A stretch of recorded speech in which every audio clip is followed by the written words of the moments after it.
Muito obrigado, professora. É um gosto para mim estar aqui nesta experiência e gostava de partilhar com os colegas a quem me dirijo que vou-lhes falar, dentro deste tema aqui que foi apresentado, exprimindo um pouco da experiência portuguesa que temos, porque vamos com já um bom número de casos. E fazer notar que, nesta altura, isto é uma pandemia mundial, mas vai a vários tempos, quer entre cada país, quer dentro de cada país. O que tem permitido aos que venham mais tarde aprender alguma coisa, refletir e preparar em relação a quem esteve primeiro. No caso concreto de Portugal, como sabem, o problema apareceu na China. Mais tarde, na altura, pensava-se que nunca cá chegasse. Depois, quando começou a aparecer em grande quantidade na Itália, tornou-se evidente que cá chegaria. E deu-nos tempo para aprender com os sucessos e os erros dos colegas e organizar o combate à doença. É esta a vantagem que têm hoje os colegas de Moçambique também. Ainda que, como a introdução, eu lhes diga que a experiência italiana não serve em Portugal diretamente. Tal como a experiência portuguesa, com certeza não servirá diretamente em Moçambique, porque é preciso adaptar naturalmente aos objetivos, às condições climáticas, à organização dos serviços de saúde, ao que quiserem. E, portanto, há todo o esforço, um trabalho grande que nós, como profissionais e as autoridades, temos que fazer para responder a este problema. Agora, com esta pequena introdução, eu gostava de lembrar-lhes isto. Estamos a falar primeiro que tudo, de um vírus que é conhecido da humanidade há meio século. Nas nossas aulas, falamos de coronavírus como um dos responsáveis de constipações. E, efetivamente, há 4 estirpes que circulam pelo mundo inteiro e que são responsáveis por umas 15 a 20% das constipações e que não têm gravidade maior. Portanto, já estão adaptados. Eu espero que este seja um 5º, ou 6º ou 7º no futuro com o mesmo nível de gravidade. A questão é que este encontra a humanidade completamente virgem e, apesar da gravidade da infecção ser, de uma maneira geral, pequena, como encontra, sobretudo, população velha, sem nenhuma espécie de memória imunológica, sem anticorpos, causa um número considerável de mortes.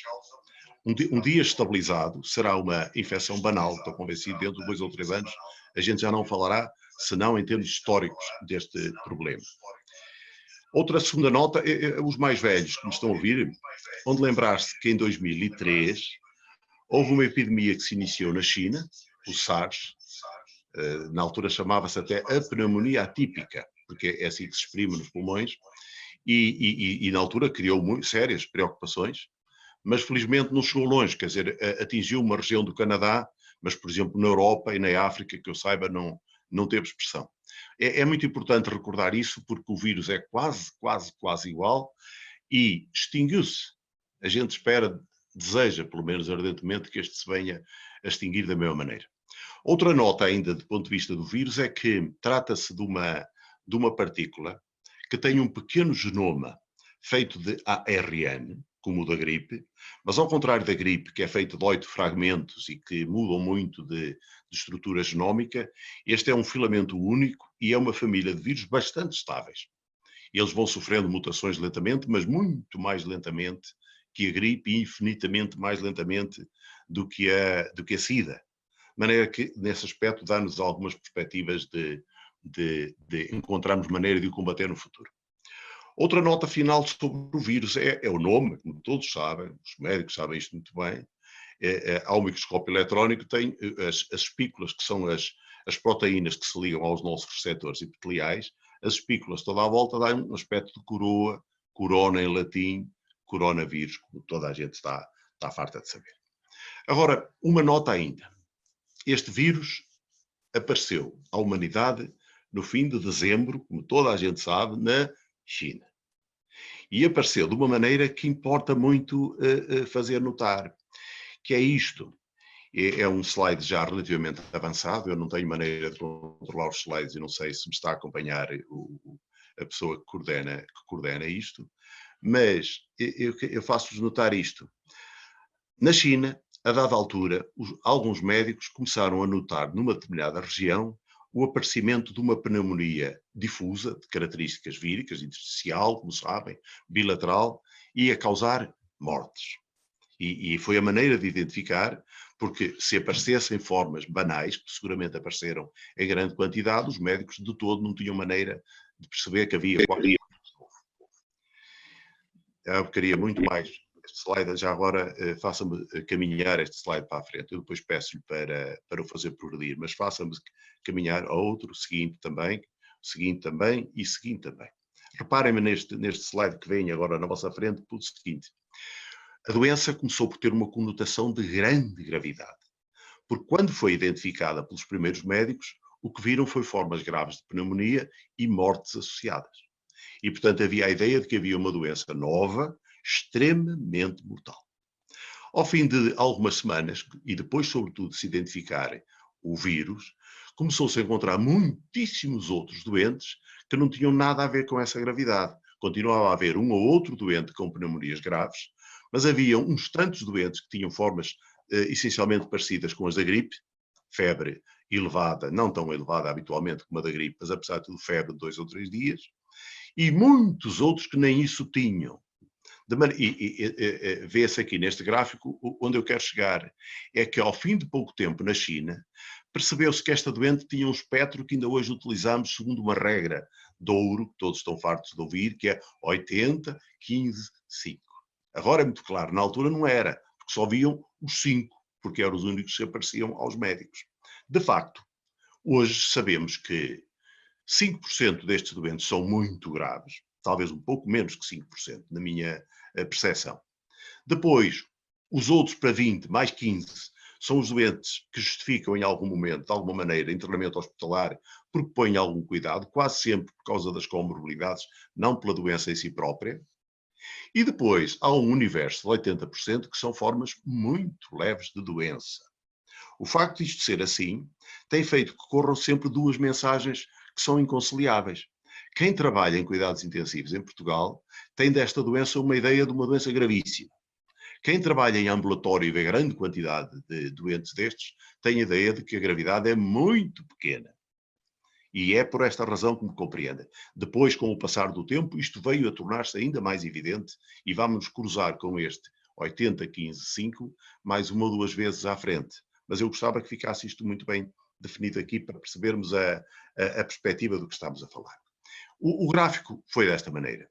Passado pouco tempo, o gráfico já tinha outro aspecto no mundo inteiro. Ora, o slide seguinte, são muitos, de muitos países, dava a ideia de um fenómeno imparável que não teria mais como parar. Como se vê, era exponencial a sua expressão epidemiológica.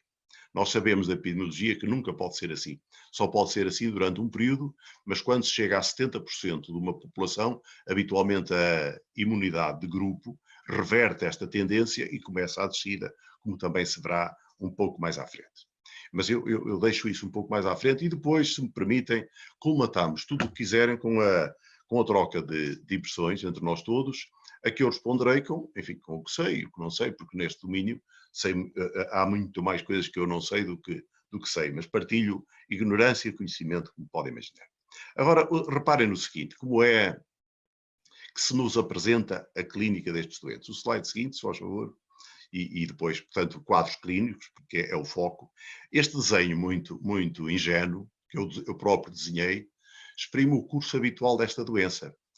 A pessoa é contagiada num dado momento e começa o seu período de incubação que vai normalmente até uns 14 dias. Mas a esmagadora maioria dos doentes sintomáticos aparecem com sintomas à volta do terceiro, quarto, quinto, sexto. Habitualmente é por aí, portanto, quando aos 12, 13, 14, quem estiver em quarentena tem já muito baixa probabilidade de vir a exprimir doença. Este período. Depois aparecem sintomas, já vamos ver à frente que sintomas é que temos visto por cá, que habitualmente são de muito poucos dias.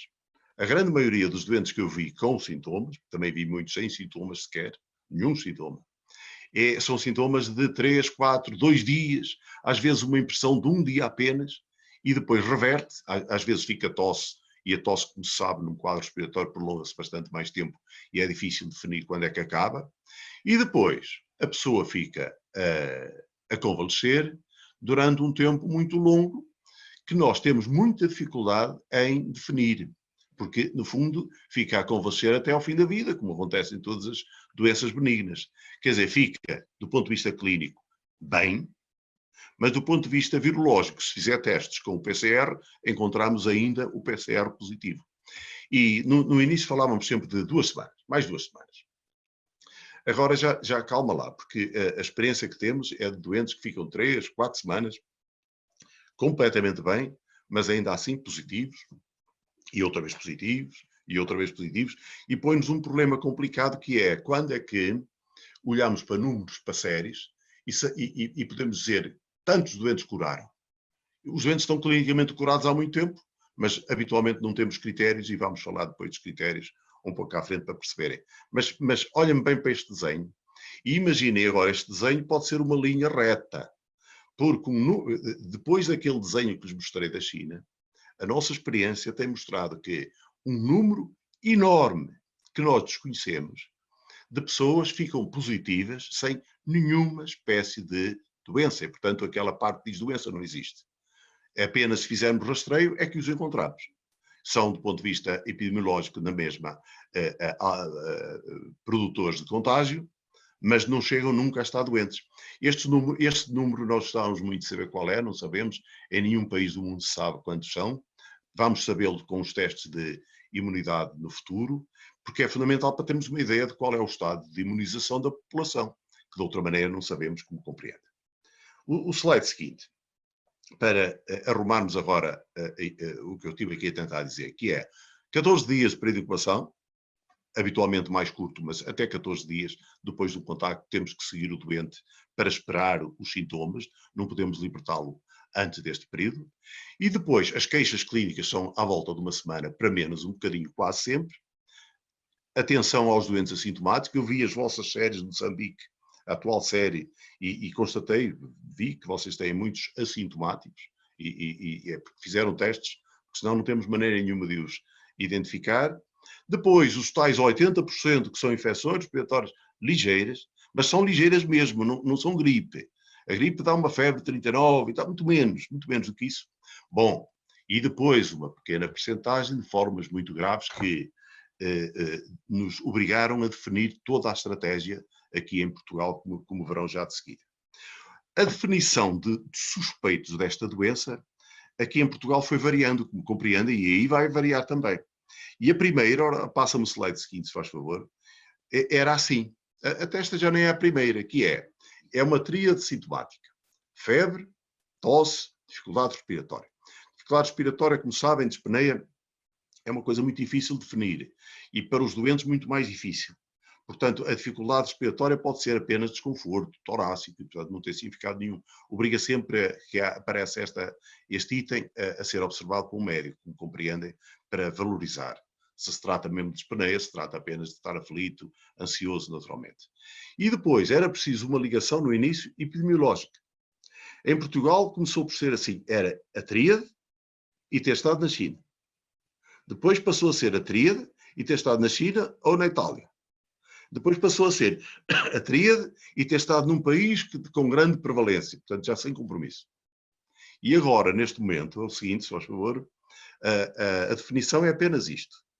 As pessoas que desenvolvam quadro respiratório agudo com tosse, de novo, ou agravamento, suponham doente de DPOC, agravamento, ou febre, portanto, são alternativas, ou dispneia. Qualquer, porque nesta altura o elo epidemiológico já não existe em Portugal, existirá, suponho que em Moçambique, porque a doença, em algumas regiões do país, está completamente difusa na comunidade. E, portanto, as pessoas já não encontram mais o elo de aquisição. Percebe-se isto aqui muito bem. Portanto, obriga a uma suspeição sobre todos estes doentes e até outra coisa. Neste momento, os doentes respiratórios que nos procuram e que fazem testes, só à volta de 10% é que são positivos. Portanto, os outros 90% são os outros quadros habituais do mês de abril aqui no hemisfério norte, que é uma época chuvosa, em que há infecções ainda com muita abundância. Reparem mais um detalhe, o seguinte, se faz favor. Numa dada altura, há muitas séries como esta. Foi-se ver a frequência, isto ainda é muito no começo, isto ainda era março, dos sintomas e reparem aqui 2 ou 3. Dificuldade respiratória, 8%. E depois vai-se ver que algumas são ansiedade. Febre, que é mais importante nesta série, 20%. Estamos a falar de uma doença de muito baixa gravidade. Dores musculares, 14%. Tosse é o sintoma mais banal que há, 25%. Reparem agora, colegas, todos nós vemos na televisão, em toda a parte, a fazer-se o rastreio por temperatura na testa dos doentes. Portanto, vê isso. E ficam-se muito descansados por encontrar uma pessoa sem febre. 80% dos doentes não a tinham. Serve para encontrar os 20%, mas não serve, não dá garantia nenhuma na entrada de um avião, de um aeroporto ou de uma fábrica, como se compreende, que não tem valor nenhum. Mas dá um pouco a ideia da dificuldade que temos numa doença que está a parar o mundo e que, por outro lado, tem gravidade que é, de facto, muito pequena, como aqui se vê. Eu queria agora o slide seguinte também, de novo, para exprimir isto. Quer dizer, reparem que o meu foco tem sido sublinhar aqui a pouca gravidade da doença quase sempre. A questão é que há formas graves. E são estranhas. Algumas são graves desde o início. O doente aparece-nos com uma febre mais elevada que o habitual, mais que os 38, e aparece-nos com 3 ou 4 ou 5 dias de febre, que é incomum. Habitualmente a febre dura pouco tempo e não chega tão alto. Portanto, desde o início instalou-se. Mas tem acontecido em doentes internados fora dos cuidados intensivos, o doente estar moderadamente bem, moderadamente mal, vai sendo visto pelos médicos, e ao fim de 3 ou 4 dias de estabilidade em que parece que tudo está a correr bem, de repente agrava o bastante para ir para cuidados intensivos, onde a taxa de mortalidade, como sabes, já é bastante grande. O que faz esta certeza é que estes doentes que precisam de internamento hospitalar colocam-nos sempre perante muita inquietação. Obriga-nos a estar muito atentos ao evoluir e não podemos ter o otimismo que eu estou aqui a dar dos tais 80%, não os podemos transpor para este grupo. E este grupo seguramente é o que vai ocupar os meus amigos, porque são estes que vão procurar os médicos. Portanto, a doença vai essencialmente ser construída na vossa mente, como na minha, pelos doentes mais graves, como se compreende aqui perfeitamente. Eu queria agora o slide seguinte para mais esta nota. Nós temos aqui, agora em Portugal, já temos mortos, infelizmente, em número muito grande, já morreram à volta de 1000 pessoas, e já nos serve para perceber um pouco melhor como é que a população se arruma. A primeira nota é uma brincadeira, mas enfim, é uma infecção democrática, como acontece com a gripe. Não escolhe, ninguém está livre. E não é muito diferente estar doente ou não estar em termos de aquisição da doença. Nomeadamente as crianças são muito pouco atacadas por esta doença, como se sabe, ou atacadas com gravidade, praticamente não são, mesmo assim infectam com muita facilidade. Daí o fecho das escolas, não tanto para as proteger, mas a comunidade. Depois, morrem, essencialmente, pessoas com mais de 80 anos. Se quiserem uma linha de corte, 70, mas de facto em Portugal a larga maioria tem mais de 80 anos. A demografia portuguesa, como sabem, é de muitos velhos e, portanto, a expressão de morte aqui é que pode ser pior do que será em Moçambique, espero. Mas, e mesmo dos mais de 80 anos que morrem, na sua maioria são velhos com comorbilidade já. Não é o velho de 80, 90 anos, que eu tenho doentes internados desse grupo etário, por acaso não tenho homens, tenho só mulheres. Dizem que as mulheres aqui em Portugal duram muito mais que os homens, por causa da ruindade, coisas que dizem, se brinca-se muito com isso, mas que duram mais, duram. E as que têm internadas neste momento, já estavam internadas antes, numa instituição social, estão tão bem como estavam, ou tão mal como estavam, e vão curar perfeitamente. Portanto, isto não significa que seja mais grave neste grupo etário, em princípio. E também, e coloca-nos um problema, é que neste grupo etário de mais de 80 anos, é muito difícil encontrar os sintomas destes doentes. Aliás, como das pneumonias. E se não estivermos nós atentos a rastrear um lar, um hospital com pessoas mais velhas, corremos o risco de ter lá doentes a contagiar os outros e ter depois alguns óbitos pelo meio. Aqui temos de ter uma atenção proativa. No resto, vamos atrás dos sintomas. Aqui não pode ser. Temos de fazer isto um pouco melhor.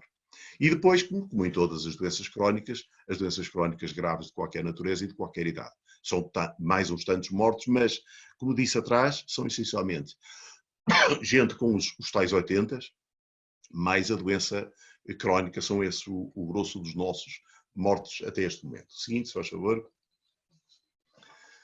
Agora, 5 o tal, 12, 15, 80, 5. Os 5 graves sérios são os que vão para os cuidados intensivos. Reparem que esse número era assim na China. Agora que temos a consciência de que há muitíssimos doentes assintomáticos, a palavra doente nos aplicará, mas positivos assintomáticos, já não serão 5%, serão uma porcentagem mais baixa, seguramente, porque o denominador cresce. Ora, o que acontece nestes doentes, nestas fases, nós no início imaginávamos que era a pneumonia, que é difusa, que preenchia todo o pulmão e deixava os doentes sem conseguir respirar. Não é verdade. É um fenómeno inflamatório, é o signo de dificuldade respiratória aguda, que ocorre em muitas outras situações e que é extremamente grave, extremamente mortal, mesmo com as melhores condições. Portanto, nós precisamos muito de evitar que os doentes aqui cheguem, se formos capazes, e precisamos ter resposta para uma minoria pequena, mas que é muito expressiva, porque é por aqui, é pelas mortes, que os serviços de saúde, no fim, são avaliados, como podem compreender. Temos um número aqui pequeno, mas é um número-chave de que nós vamos falar outra vez a seguir. É uma alegria cada vez que um doente destes sai, às vezes sai com sequelas, os outros ficam sem sequelas nenhumas, mas estes podem ficar, não da doença, mas do signo de dificuldade respiratória aguda. Mas de facto, este é um elemento de uma importância capital. Ora, o seguinte, se faz favor. O seguinte agora, se faz favor. Opções. Ora, reparem agora mais uma nota, é a última nota com alguns slides. Uma epidemia como esta, uma epidemia respiratória, é banal, a humanidade já teve muitas. E o comportamento que teve até agora foi o que está aqui neste gráfico, que está projetado. Porque o homem nunca teve intervenção sobre as epidemias grandes. É a primeira vez que tem. E ela corria desta maneira. Começava a instalar-se, subia de uma maneira muito rápida no início, atenuava, infectava, como disse, à volta de 70% da população, e nessa altura, na segunda parte da curva, quando começa a descer porque começa a aumentar o número de pessoas já imunizadas. E passa a haver dificuldade de transmissão e um dia a epidemia acaba. No último século, os mais velhos, onde lembraste da febre asiática dos anos 50, tem que ser bastante mais velhos, tem que ser como eu, que eu lembro-me bem, era miúdo, mas lembro. Era uma gripe, H2N2, teve este comportamento, matou naturalmente muito mais pessoas do que esta pandemia, mas o vírus desapareceu, nunca mais se soube dele. É uma das nossas esperanças. Mas este seria o comportamento em qualquer país se o deixarmos caminhar pelos seus próprios pés. Podemos ver outras realidades. Ora passa-me o seguinte também, que é também um desenho, não é factual, é um desenho, em que vemos aqui desenhado a preto esta curva que sobe muito, pontuada, que é o mesmo comportamento de trás. É o começo de uma curva epidémica, lá em cima está uma linha, estão duas linhas, a de baixo é na linha dos 70%. E subiria assim. Nós podemos imaginar, com a realidade que temos na Europa hoje, que o número de casos que estão reportados, mais 5 em cada um, multiplicar por 5, seriam assintomáticos. Nós temos em Portugal 24 mil, suponham, talvez tenhamos 100 mil. Mesmo assim daria a curva de fundo. Se imaginássemos que em vez de 5 por cada um, são 50 por cada um, seria a linha do meio. Provavelmente estamos mais perto da verdade em baixo. Reparem, portanto, é que vamos ter um percurso que vai ficar a léguas de chegar lá acima aos 70%. E vamos chegar depois ao próximo inverno aqui do hemisfério norte, com a população tão impreparada do ponto de vista imunológico como estava quando cá chegou. Praticamente, porque se chegamos a 100 mil para a população portuguesa, isso é 1% da população. Significa que 99% da população não teve contato. Isto é uma expectativa relativamente alta. Esta é uma das preocupações muito sérias que dará para conversarmos a seguir. Seguramente que dará, porque coloca-nos todo o problema. A estratégia é a seguinte, se faz favor, que se fez em Portugal foi o seguinte, em Portugal, na França, na Europa, foi o seguinte. A curva seguiria o comportamento que está ali a vermelho, mas nós sabíamos qual era a capacidade instalada do Serviço Nacional de Saúde. É o tracejado a preto que está em baixo, que é o número de ventiladores que temos em cuidados intensivos, e precisávamos absolutamente que os 4 ou 5% não ultrapassassem este número.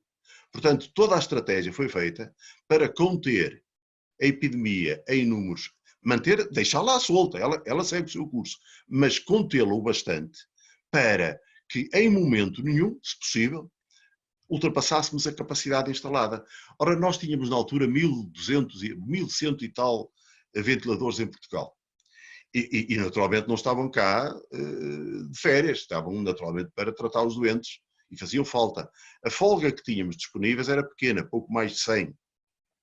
Tivemos tempo, pela experiência, como disse atrás, da China e da Itália, de adquirir alguns, com muita dificuldade, porque todo o mundo andou atrás deles, como podem compreender. Mesmo assim, conseguimos reforçar a nossa capacidade e pelo menos esta meta conseguimos atingir. Nunca foi ultrapassada, nunca tivemos que escolher entre o doente A e o doente B para os ventiladores. Até agora não. Mas reparem, tem outra consequência. Primeira é que a curva azul nunca chega aos 70%, e a epidemia, quanto melhor a trabalharmos, mais tempo dura. A base é mais longa. O que significa que o desastre económico e social que está a acontecer hoje no mundo é tão maior quanto melhor combatermos a epidemia. Isto é paradoxal e dramático, mas é real. E não sei se um dia não viremos a ser julgados pelas opções que tomamos hoje, tomamos naturalmente de boa fé, mas este desenho é o desenho fundamental para percebermos e para perceberem que, como fizemos em Portugal, foi organizar, a Direção-Geral de Saúde fez isto muito bem, com gente que lá tem, de maneira a definir muito bem as medidas que era preciso tomar, de maneira que isto fosse atingido com este máximo, e foi um sucesso nesse aspecto. Outras coisas não foram, naturalmente, mas nesse aspecto foi um sucesso pleno, como sabe. Seguinte, se faz favor, para não alongar muito, o seguinte.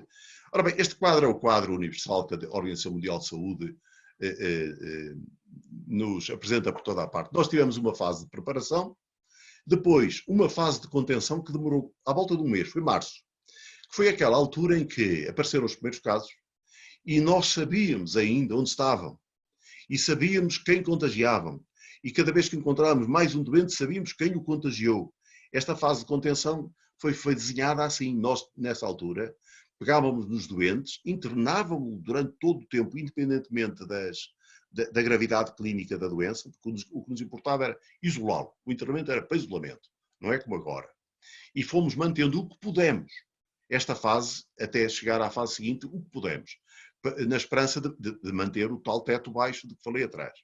No fim de março, mudamos, saltámos para a chamada fase de mitigação, em que se constatava que já não encontrávamos os elos de grande parte dos doentes e, portanto, havia a consciência de que a infecção estava à solta na comunidade, pronto, não havia que fazer, havia só que limitar o que pudéssemos. E nessa altura mudámos a estratégia, mas estava previsto desde o início do internamento. Nesta altura os doentes passaram a ser mantidos em casa, os 80%, e o internamento passou a ser por critérios clínicos de gravidade para a enfermaria geral, prepararam-se muitas enfermarias para o efeito, e de cuidados intensivos. Isto foi assim que se fez, e foi assim que se fez de uma maneira completamente programada, como compreende. Em um pouco mais objetivo, o seguinte, se faz favor. Professor, eu se calhar vou fazer, desligue o seu som. Eu gostava aqui de lhe colocar uma questão, desligue o som em baixo, professor. Gostava de lhe colocar uma questão que se prende com uma pergunta que aqui foi colocada. Está a fazer um pouco de eco, mas vamos lá ver. Que é o seguinte, coloca uma questão um colega Egas. Como interpretar a evolução de casos até agora, todos ligeiros e de controle domiciliário em Moçambique, após aproximadamente um mês? Há alguma recomendação para esta aparente calmia? Tem a ver um pouco com o que o professor falou antes. Essa pergunta está muito bem feita, colega, porque o comportamento epidemiológico numa qualquer realidade muda muito ao longo do tempo, e também foi assim em Portugal. Nós começamos por ter a epidemia no norte de Portugal, numa zona à volta do Porto, uma zona industrial, e durante muito tempo os casos foram-se acumulando, casos leves, eram internados, mas por este critério que eu disse de isolamento, mas não havia sequer mortalidade. E a questão é basicamente isto, é que os primeiros casos em Portugal foi numa zona industrial e foi de gente que circulava pelos negócios pela Itália, e portanto era população ativa, era gente jovem, robusta, e portanto a forma era muito mais leve, e é assim que começa habitualmente a epidemia. Depois, quando o número cresce muito, entra nos lares de terceira idade, entra nas famílias, nos velhos, e a coisa muda a figura. Mas é exatamente assim. É exatamente assim que aconteceu em Portugal, e faz todo sentido que assim seja. Quem se expõe primeiro são as pessoas que estão no mundo do trabalho, no mundo do desporto, no social, são as pessoas ativas. As pessoas mais frágeis não estão tão expostas e, portanto, enquanto a epidemia tem pouca expressão, não são muito atingidas. Está muito bem posta essa pergunta e eu agradeço-lhe muito. Sim, sim, eu sou mais um bocadinho.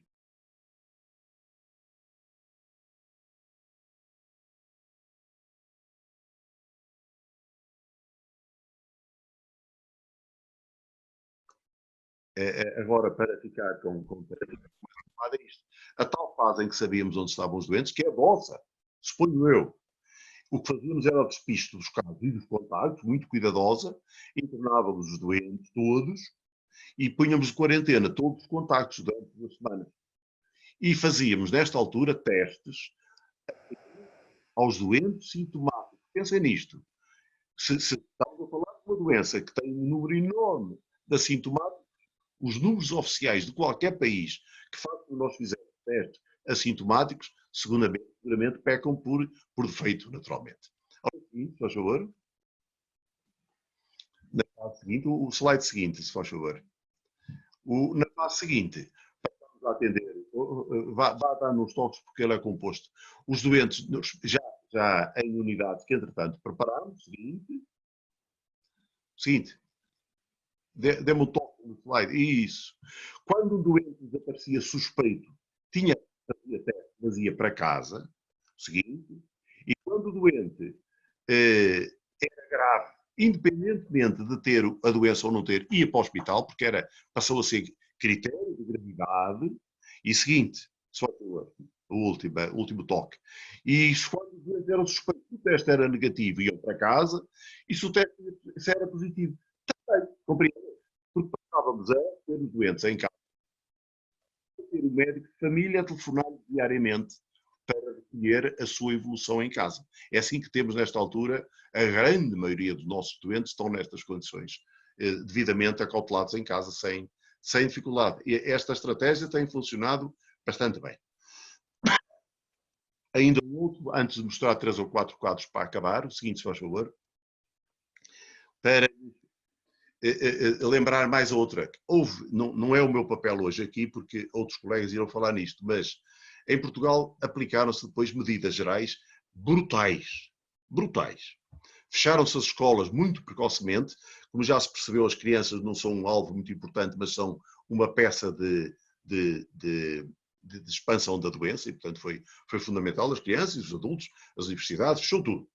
Fecharam-se os lugares de diversão. Em Portugal vai-se muito para os centros comerciais, fecharam-se os centros comerciais.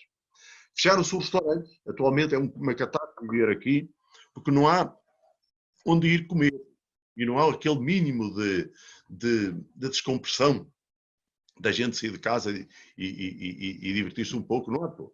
Proibiu-se a circulação na via pública, nos fins de semana com feriados, até proíbem a passagem de um concelho para o outro. Portanto, é brutal aqui a nossa campanha. E está a fazer-se uma campanha de sensibilização na comunicação social extremamente intensa. Talvez até nem sempre muito boa, porque as televisões, há vários canais, são livres, e do ponto de vista jornalístico gostam muito mais de mostrar caixões do que mostrar situações benignas correntes. E, portanto, deforma um pouco a ideia que a população tem desta doença. Mas, reparem, foi montar todo um esquema complicado que está vertido em normas da Direção-Geral de Saúde. Qualquer colega pode ir lá à Direção-Geral de Saúde Portuguesa e ver. Isto foi sendo feito um trabalho e pronto, e correspondeu às necessidades e à estratégia portuguesa, que necessariamente não será necessariamente a de Moçambique. Bem, agora 3 ou 4 quadros que eu preparei, retirados da nossa experiência, absolutamente. Antes de avançar, professor, sim. este é que faz, porque nós estamos aqui ao lado. Eu vou colocar 2 questões. A primeira questão vem do Dr. Ircílio, que pergunta: o que fazer para as províncias moçambicanas que ainda não têm a infecção? Porque há províncias em Moçambique em que ainda não há infecção. O que fazer neste caso? E por outro lado, o que fazer aonde há infecção? Pemba e Maputo. Temos que isolar? Pergunta ao colega.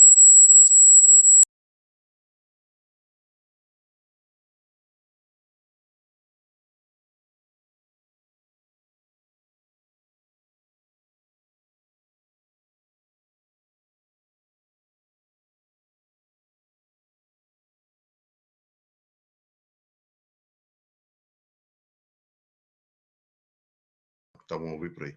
O mapa que eu ia mostrar de Portugal mostra exatamente os concelhos portugueses e mostra a distribuição que é muito heterogénea. E nós temos vários concelhos em Portugal com 0 casos, apesar de termos 24 mil doentes identificados neste momento. Mas as medidas que tomamos em Portugal é um país muito mais pequeno e menos alongado do que Moçambique, são as mesmas, genericamente, para todo o país.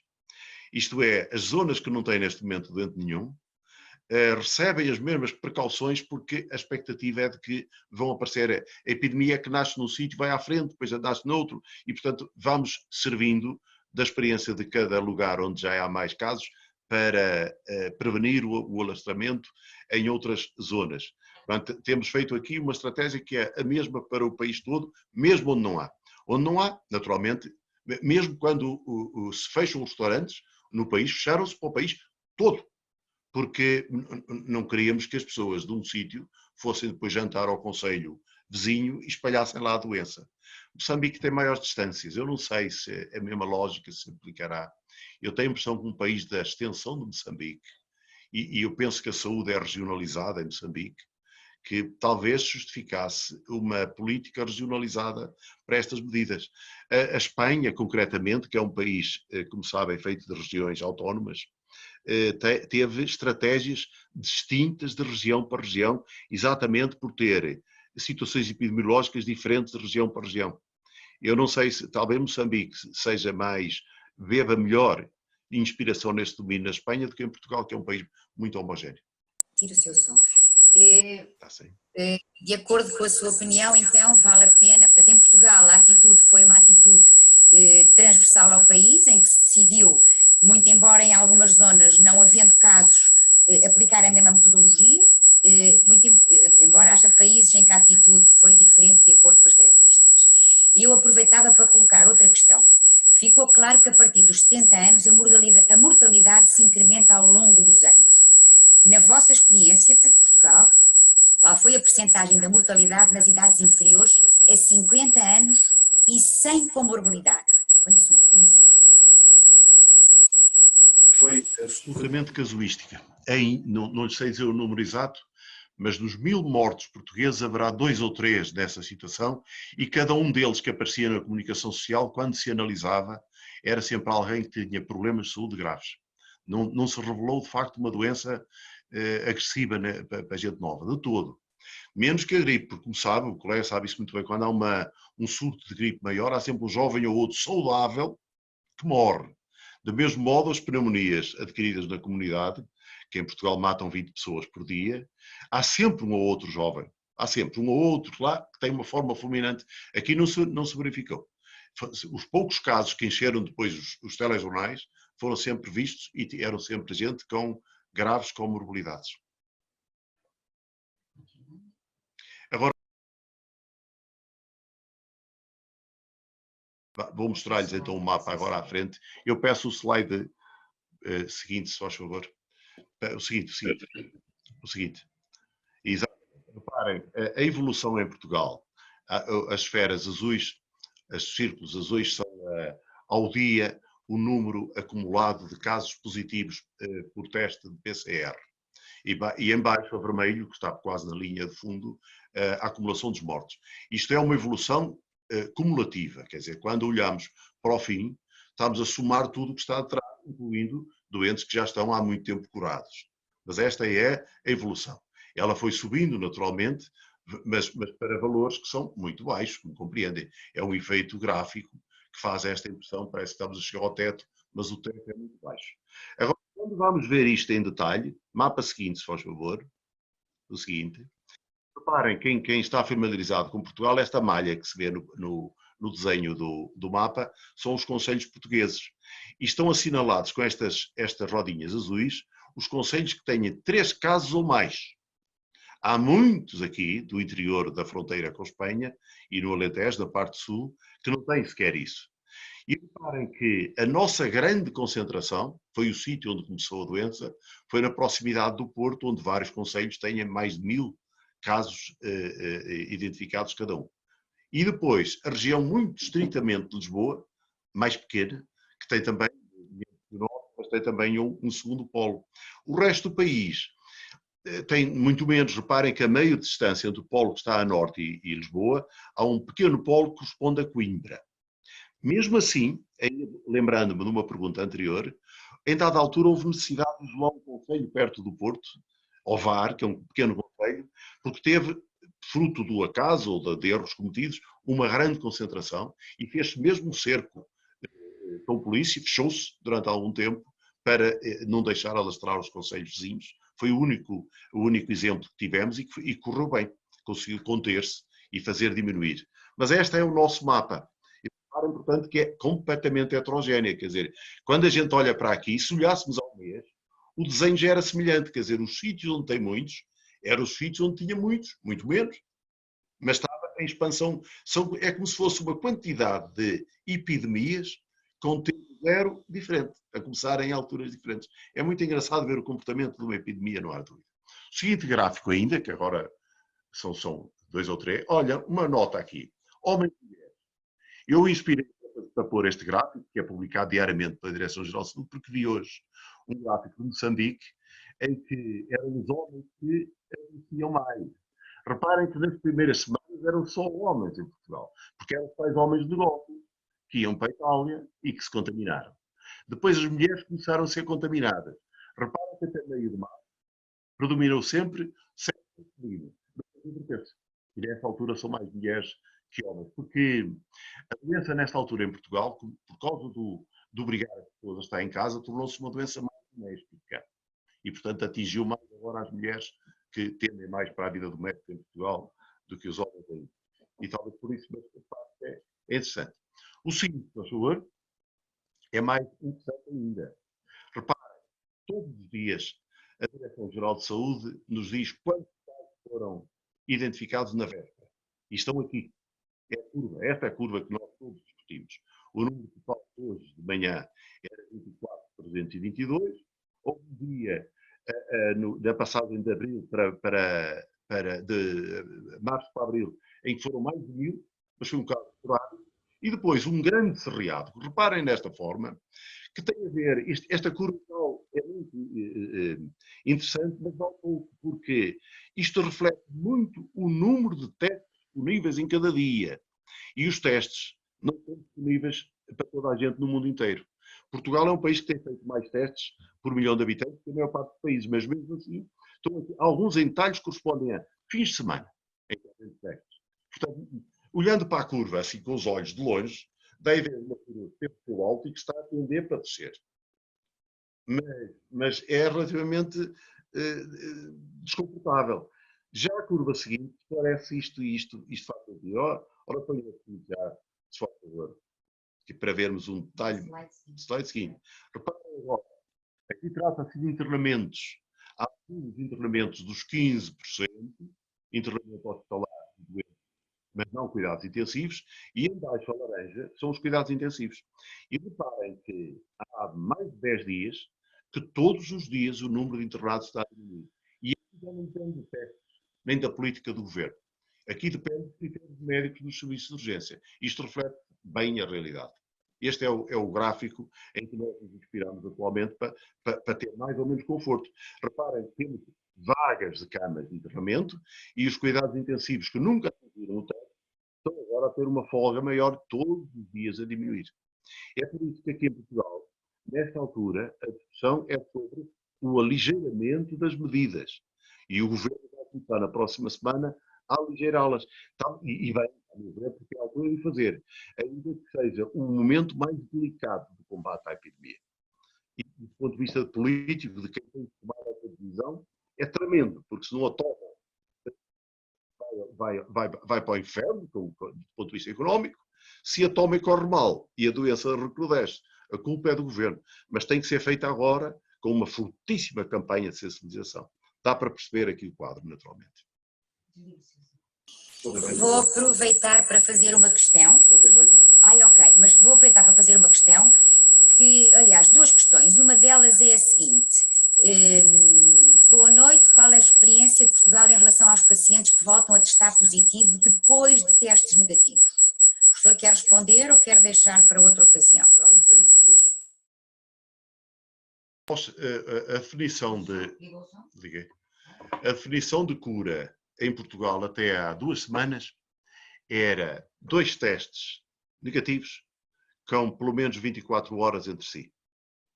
Depois, nesta altura, continua a ser esse o critério para doentes internados. Se o doente é internado, continua a ser. É preciso esperar 14 dias, 2 testes negativos.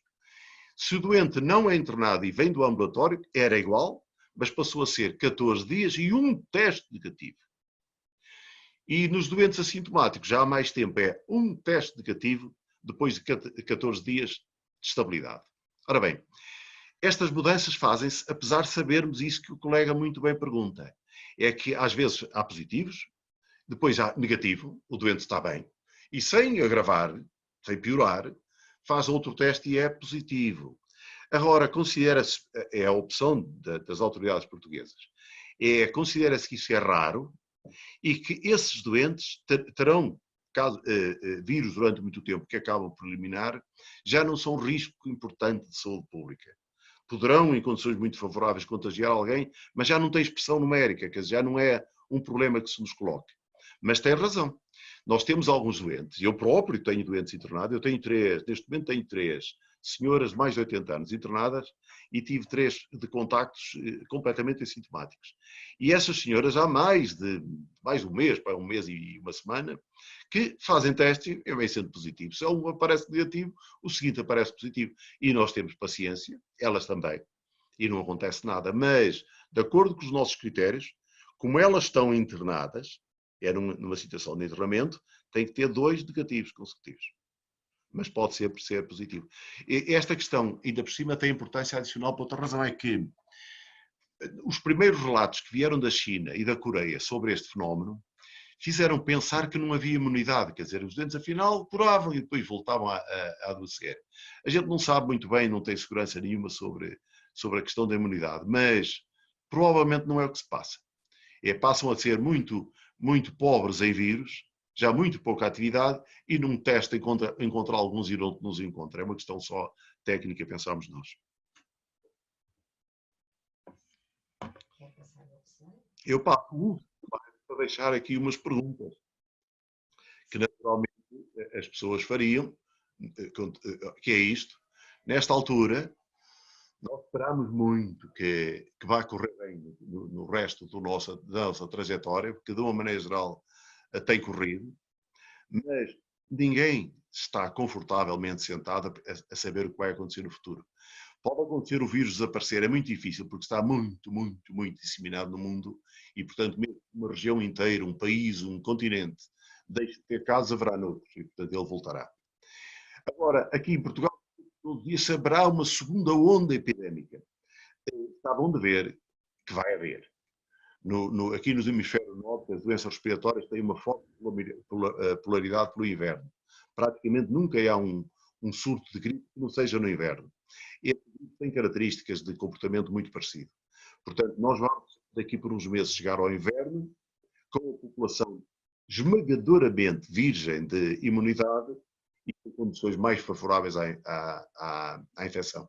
Nós precisávamos todos no mundo, mas aqui nós, especialmente com um calendário bem definido, de ter uma vacina nessa altura. E não há expectativa de que não haja. A terceira questão é esta. O que pode acontecer, e provavelmente acontece, sobretudo quando houver uma vacina, é proteger as pessoas-alvo, os velhos e os doentes crónicos, e a doença passará a ser insignificante.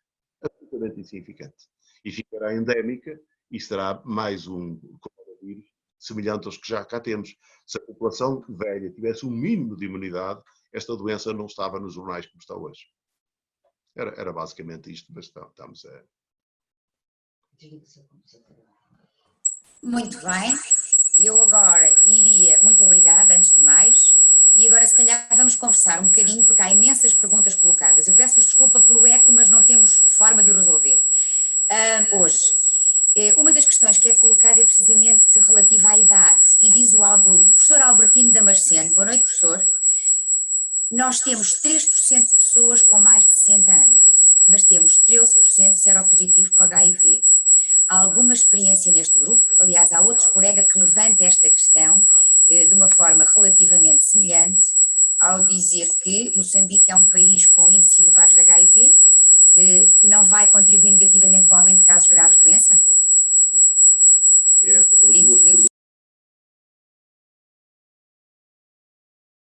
Eu já tinha pensado, naturalmente, estes dias andei a pensar na situação de Moçambique e conheço, naturalmente, os dados publicados da demografia. Esta doença não tem grande possibilidade de ser muito lesiva em Moçambique. Dificilmente o será.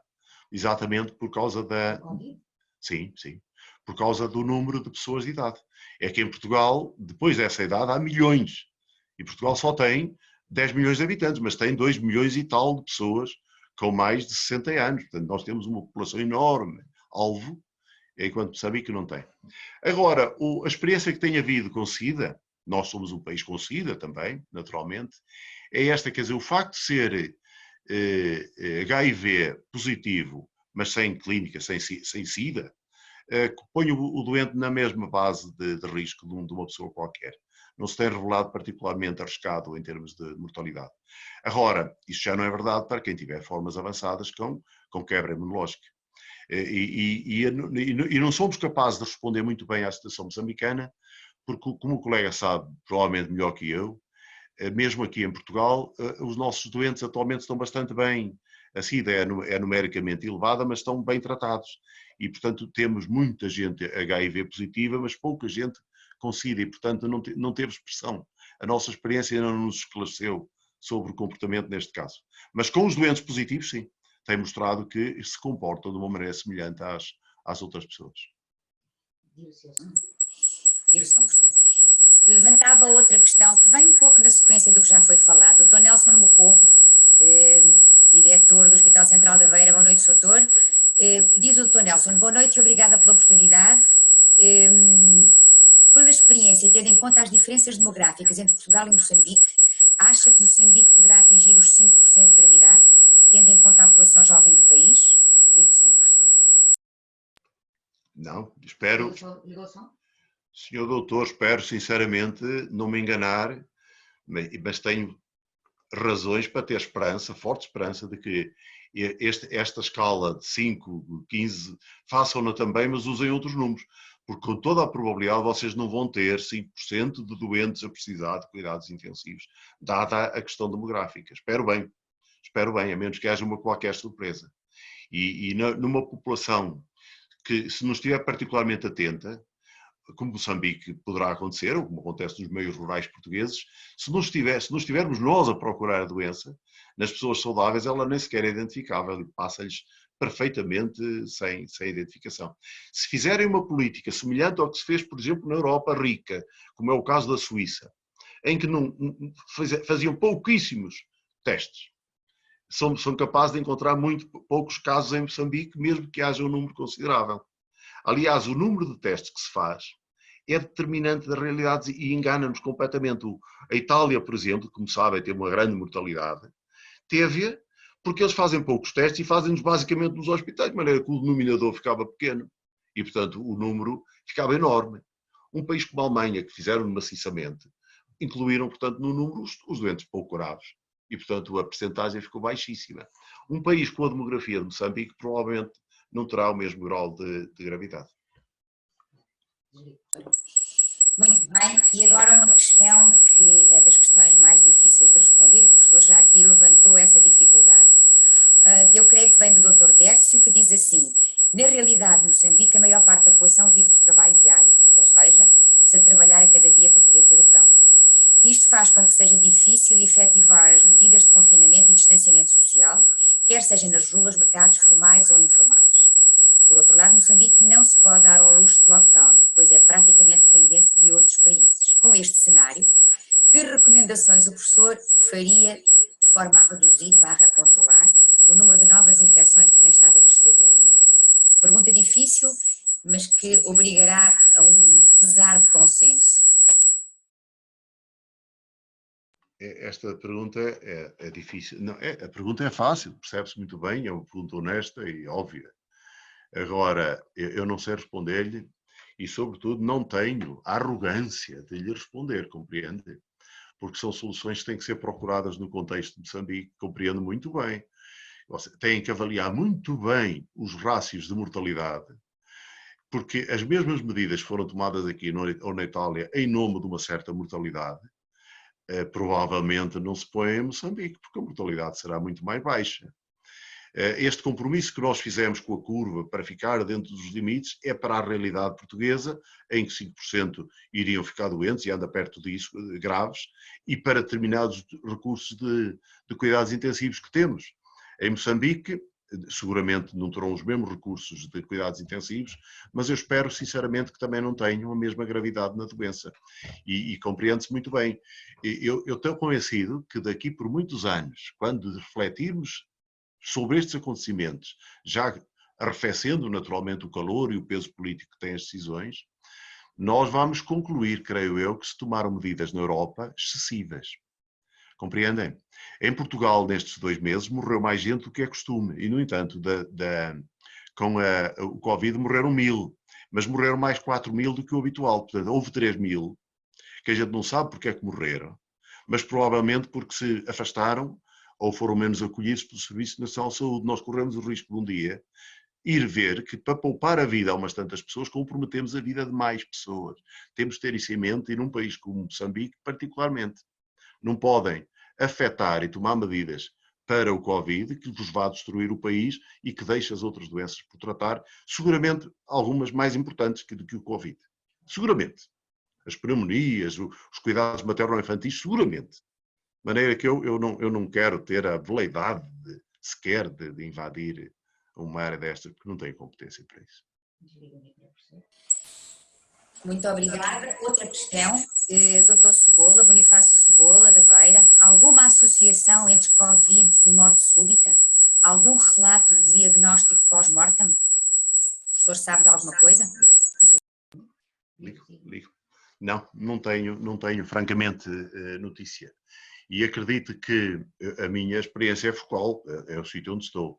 Mas estes assuntos atualmente na comunicação social portuguesa têm um foco enorme. Qualquer acontecimento deste género é imediatamente reportado, com reportagens de todo lado. Há aqui canais que são absolutamente sensacionalistas e não se tem verificado relação nenhuma. Nem sequer casos pontuais. Obrigada. Já está. Muito obrigada. Outra questão, e eu vou ligar 2. Doutora Adalberto pergunta: gostaria de saber o período de transmissão da doença. E o Dr. Santos Tivane pergunta qual foi o tratamento dado aos convalescentes clinicamente bem, a quem foi dada alta e que experiência pode passar a Moçambique, onde os recursos são escassos para a maioria do povo. Eu deixo ao professor poder responder à segunda questão, muito embora o tema da quarta sessão será um pouco este, mas já que estamos na sequência, fica à sua decisão. Portanto, período de transmissão e o que fazer aos convalescentes. Nós, como sabem, esta doença não tem tratamento eficaz, nenhum tratamento demonstradamente eficaz. Aliás, era impossível desenvolver medicamentos neste intervalo de tempo que é curto. Nós, durante a fase aguda, nos doentes internados, na maior parte do país, fazemos tratamento com uma associação de hidroxicloroquina, que muito bem conhecem, associada à azitromicina durante uma semana. Por informações que conhecem, que são empíricas, pontuais, não dão garantia nenhuma de grande eficácia, mas temos-lo feito durante o período, os doentes sintomáticos com gravidade para serem internados em hospital. Depois, os doentes com cuidados intensivos é diferente. Aí há anti-inflamatórios, há quem advogue mesmo anticoagulantes por causa do fenómeno de dificuldade respiratória aguda. Mas a sua pergunta era em relação à convalescença. A convalescença não fazemos nada, quer dizer, porque mesmo os doentes que são tratados é durante uma semana. E a convalescença vem muito depois. E nessa altura, não.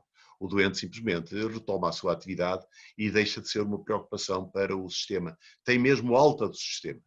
Não fica pendurado, porque nós temos atualmente uma carga enorme e há alguma necessidade de nos libertarmos. Nenhum problema. E tanto quanto sabemos, pelos doentes que vamos vendo, que já são muitos que se livraram da doença, estes doentes que são do ambulatório, portanto este doente corrente, não fica com marca nenhuma. Muito bem. Outra questão.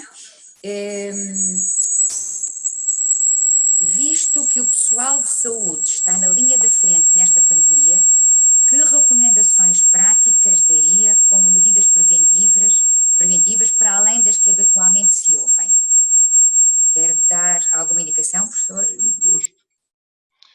Tenho muito gosto, porque as medidas que o pessoal da primeira linha tem são as medidas de cautela e de muito mais isolamento que os outros, nomeadamente quem lida diretamente com estes doentes, usa máscara P2, não usa a máscara cirúrgica, usa viseira, usa bata, claro, vai como se fosse para Marte, como sabem, quando se lida diretamente com estes doentes. Mas para além disso, já agora, é uma questão polémica, mas eu deixo-lhes aqui também, aqui em Portugal foi advogado por um grupo de peritos o uso profilático, exatamente para os profissionais de saúde de primeira linha, da hidroxicloroquina profilática. Eu falei dela há instantes, mas para tratamento de doentes. Mas foi defendido o uso desta mesma droga, parecida com a prevenção que se faz para a malária. Num dia tomam-se 2 comprimidos, 12 horas um do outro, e depois um por semana, durante o período da doença. Isto não tem um suporte grande, aliás tem muito pequeno, mas experimental em termos laboratorial tem. Esta substância, de facto, em colónias de células com o vírus, de facto tem efeito sobre o vírus. Não há nenhuma experimentação clínica. Há nesta altura vários ensaios de grande porte a ser feitos, mas os resultados não existem. Portanto, é absolutamente off-label. Mas é um medicamento em relação ao qual não nos sentimos muito confortáveis, porque já o usamos há 50 anos, em toda a parte. Nomeadamente nos doentes aqui na minha área profissional, nos doentes de fibrose pulmonar idiopática, usou-se muito, eu prescrevi muito, durante 6 meses, um comprimido por dia, doses muito mais altas e, portanto, pouca preocupação em relação a ele. E exatamente por isso, há um grupo de médicos que advogam o seu uso. Com toda a franqueza, se querem saber, eu estou a tomá-lo uma vez por semana. Eu estou exatamente nesse grupo de pessoas que fez um manifesto e provavelmente daqui a 1 ano ou 2 vou descobrir que não serviu para nada. Mas não quero descobrir daqui a 2 anos que desperdicei qualquer coisa de muito útil. De maneira que às pessoas que trabalham comigo na unidade hospitalar é facultado a toda a gente, porque é barato, e esclarecido naturalmente estas reservas e com consentimento informado, as pessoas fazem a sua opção. Mas existe esta pequena oportunidade que eu não sei quanto vale. Obrigada, professor. Uma questão colocada pela doutora Bainabo, de Nampula. Boa noite, doutora, como vai? Deixe-me ver que eu fiquei aqui sem ter acesso à pergunta, já tenho. Qual a percentagem de transmissão nos portadores assintomáticos? Primeira questão. Segunda questão, por quanto tempo devemos seguir estes casos positivos e sem sintomatologia?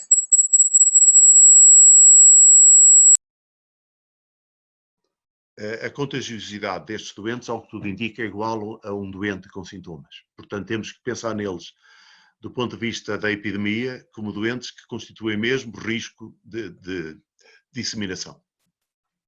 Neste momento em que estamos aqui, até são a nossa maior preocupação, porque as pessoas estão agora a regressar ao trabalho e venham de um contexto familiar em que conhecem todas as pessoas, sabem muito bem quem está melhor, quem está pior, se alguém está doente, se não está, e vão agora mergulhar no mundo do trabalho, vão andar em transportes públicos e, portanto, vão cruzar-se com estas pessoas que nem elas próprias sabem que estão doentes.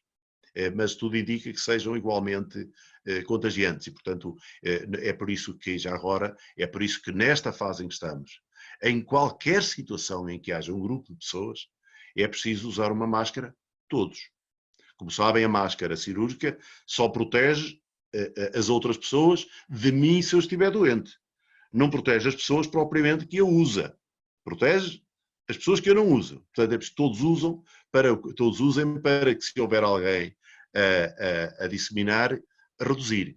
E os estudos mostram que se 2 pessoas estiverem a distância curta, ambos com máscara e um for infectante, reduz o risco para 5%, ou menos. Portanto, é mesmo de utilizar nessa fase, naturalmente.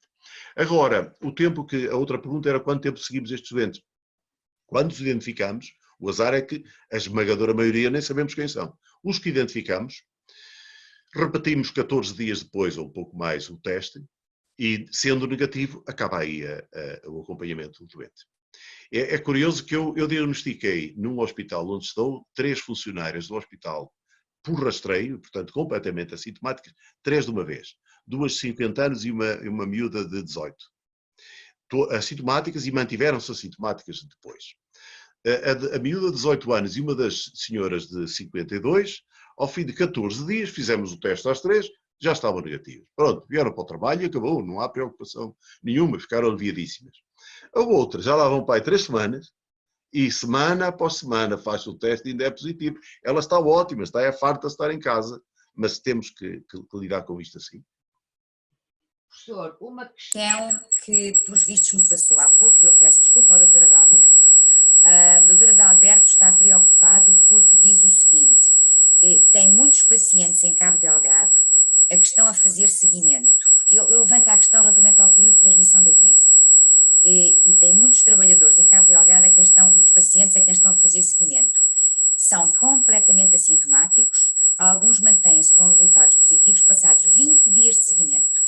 Será que ainda transmitem a doença? Por favor, volte a responder, professor.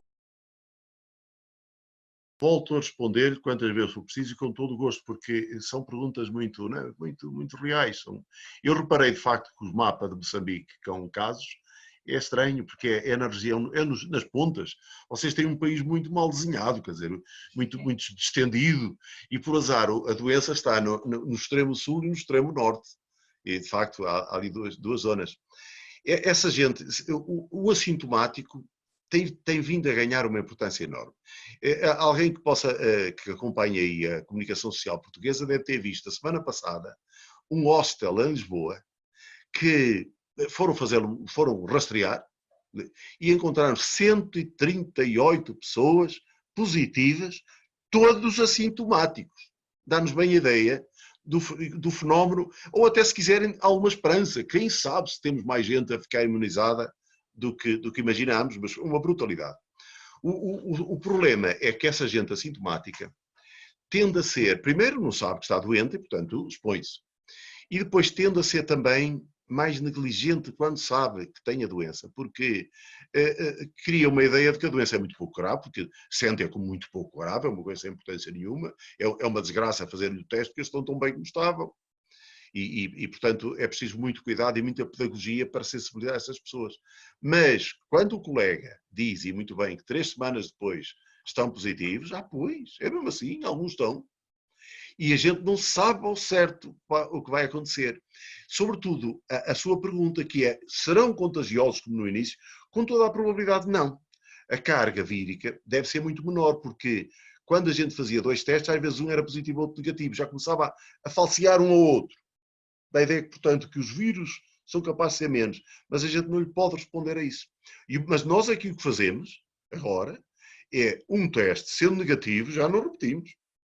E partimos do princípio que não tem importância nenhuma para a pessoa, porque está em fim de carreira de doença e está a ficar curada.